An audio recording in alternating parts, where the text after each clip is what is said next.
As we all know, from the livestream information version 3.8 that aired last Friday, we have got official information about what banners will be released in that version.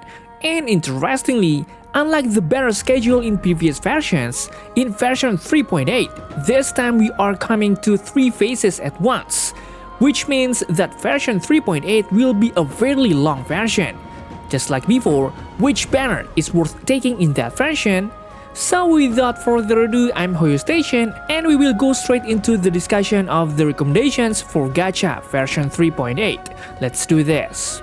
Do you have a character or weapon in the game that you really want but you don't have enough stellar jades? Here is a smarter way to recharge your favorite games like Genshin Impact and Honkai Star Rail. Look no further than Lootbar. Lootbar is the most reliable top-up platform. It saves up to 23% for all orders compared with the official channel, and it provides an 80% off for your first purchase. It's 100% safe as you will only be using your UID. We will buy pack for 3,000 stellar jades for $42, which otherwise would have costed $50, totally saving $7.5. We received the crystals we purchased in the less than 3 minutes. All recharges will be done through the official channel with miHoYo, which allows you to enjoy all top-up offers. Ready to level up your gaming experience? Check the link in the description to get the amazing discount. Well, we will get into the discussion of the first character, namely the Dahlia first. As I discussed in previous video, the Dahlia is a fire-type character with a Nihility path that has a unique skill that makes attacks of all team members give super break damage without having to make enemies enter a weakness broken state first. Well, this skill can also provide 50% weakness break efficiency, similar to one of the effects of Ruanmei's skill. This skill is one of the uniqueness of the Dahlia, considering that the Super Break team itself cannot deal any damage at all when the enemy is not hit by a weakness break. Keep in mind that Super Break damage will only be active if team members reduce the toughness bar. Of course, effects such as FUGUE's ultimate that reduces the toughness bar without looking at the weakness type will greatly benefit from this effect. From here, it's clear that the Dahlia will later replace Ruanmei in the premium Super Break team, if you still use sustain like LINGSHA. Her talent, called Who's Afraid of Constance, it also has a quite unique effect. We'll give a dance partner to her and one team member who trigger the battle or has the highest break effect. Now, when the dance partner attacks an enemy with a weakness broken state, the toughness bar reduction will give one more super break damage of 60%.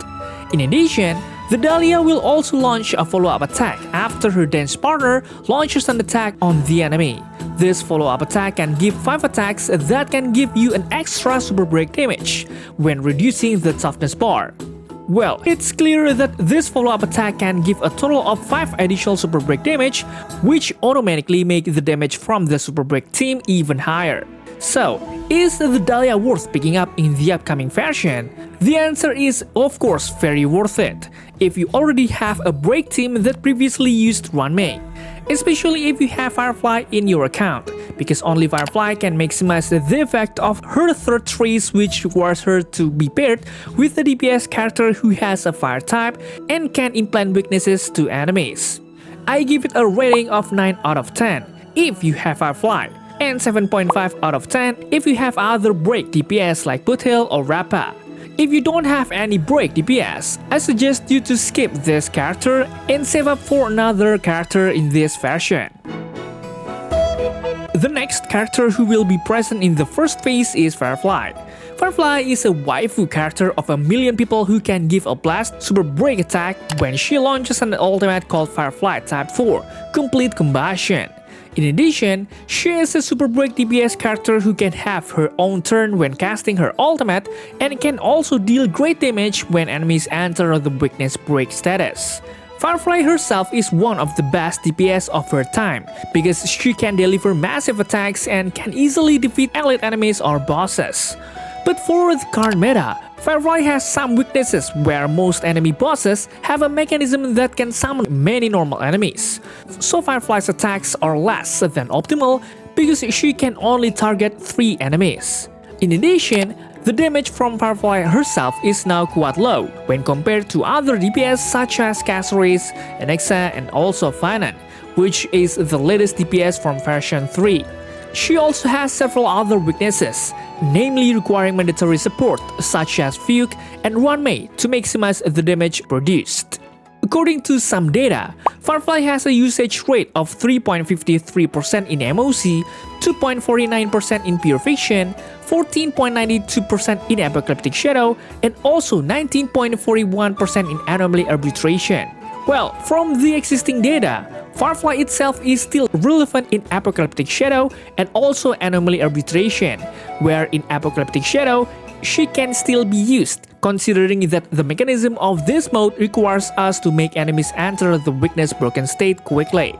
Meanwhile, in Anomaly Arbitration, we need 3 team compositions, where the majority of players already have a premium team from Firefly and it can still be used as an alternative to teams that are still quite performing.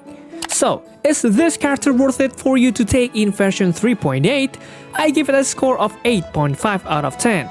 Well, I personally give it a score of 8.5 when you intend to pick up the Dahlia that are also released in the same phase.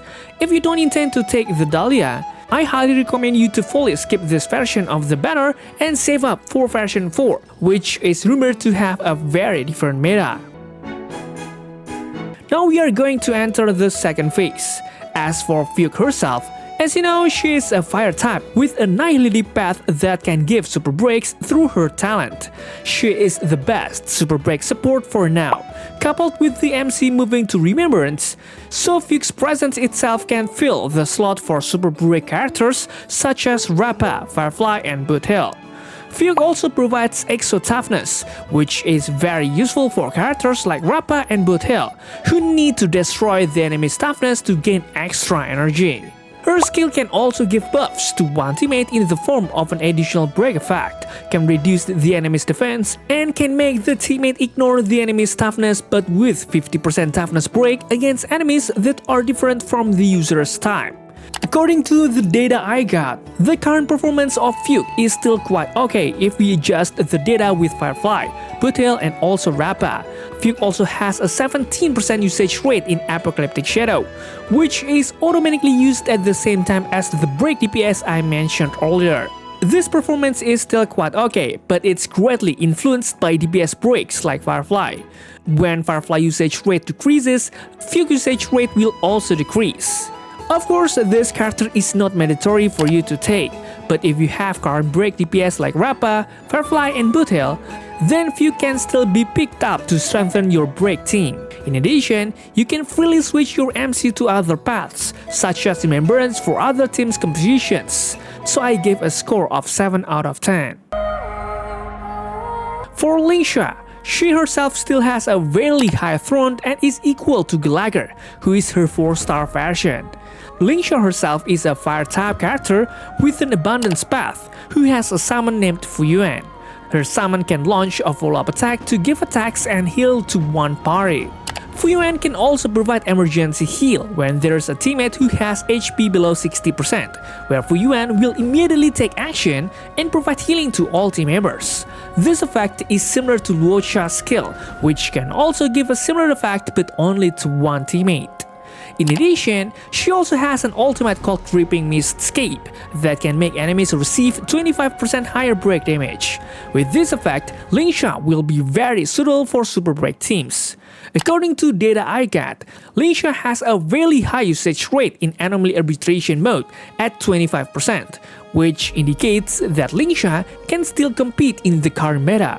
Although she is a healer for the break team, she can also be used outside of the break team, such as the Herta team, which needs an AoE hit to maximize the energy replenishment of the Herta's ultimate. This makes LINGSHA much more flexible than other break characters present in this version. I personally give this character a rating of 7 out of 10. If you still like sustain character in your team, then you can still consider to take this character, especially if you didn't manage to get high seed in version 3. But otherwise, this character is not mandatory to take and you can use Gallagher as LINGSHA's replacement in the break team. Okay, now we will move on to the third phase. For AGLAEA herself, she is the first Crisis Air and Remembrance character to appear in this game. She has a Memo sprite called Garment Maker that deals damage to enemies. At a glance about her kit, she can deliver joint attack along with her Memo sprite, which will give a blast attack to enemies after using ultimate. In addition, she is a DPS who has a Memo sprite that can give additional speed through her Memo sprite's talent. Also, AGLAEA has a trace that increases damage based on her speed. So the faster she has, the greater the damage output of AGLAEA and her Memo sprite. But there's one thing you need to remember about her ultimate mode called Supreme Stance. There's a countdown of this ultimate mode that if it's over, it will make the Garment Maker disappear from the battle and reset the speed stack that has been generated. Therefore, AGLAEA is required to launch the ultimate again before her ultimate mode runs out. So to achieve this, she needs another unit that can give additional energy, which is Sunday. Sunday is her best teammate right now, because Sunday can provide 100% advanced action for AGLAEA and Garment Maker, as well as provide other buffs such as additional energy, additional critical rate, critical damage, and damage percentage through his kit. Without Sunday, the performance of AGLAEA, who is currently one of the top DPS, will decline drastically due to his very influential role. In addition, she is also suitable to be paired with Cyrene, where Cyrene herself can provide buffs in the form of additional energy and also damage caused by AGLAEA and also Garment Maker. According to the data I got, AGLAEA has a poor performance by having a usage rate in all 4 contents, namely MOC, Pure Fiction, Apocalyptic Shadow, and Anomaly Arbitration below 4%. This data shows that AGLAEA is rarely used for meta at this time. I know, she's not that bad, but people rather to choose another units to clear the endgame content. So, is this character worth picking up in the upcoming version? If you already have her best teammates, then AGLAEA is still worth it for you to take. Otherwise, you can skip this character and take other characters that have more value, such as Sunday, who is flexible in many team compositions. So I give a score of 7 out of 10 to this character. Okay, for the last character that we will talk about is Sunday. As we know, Sunday has similar skill to Bronya, where he can advance actions of one team member so that the teammate can take action immediately. The difference lies in the buff given, where Sunday can give a 30% damage increase and an additional 50% if the target has a summon. In addition, if added to the effect of his talent, Sunday can also provide a 20% increase in critical rate. Meanwhile, Bronya only gives a 66% damage increase for one turn, so after the character is in action, the damage increase given is no longer takes effect. Sunday also has a great effect on his ultimate, where he can give energy to one teammate and also increase the teammate's critical damage through an effect called the Beatified. The increase in critical damage given depends on the critical damage that Sunday has. The bigger the critical damage he has, the greater the critical damage given. Well, according to the data I got, Sunday had a very good and stable performance since his release in version 2.7 ago. He has a usage rate above 47% in MOC and Anomaly Arbitration, 34% in the Apocalyptic Shadow, and 25% in Pure Fiction. High numbers on MOC and Anomaly Arbitration are very reasonable, considering that the DPS used in this mode tend to be hyper carry DPS that have attacks that focus on defeating boss or elite enemies. So Sunday will be the best support on that mode.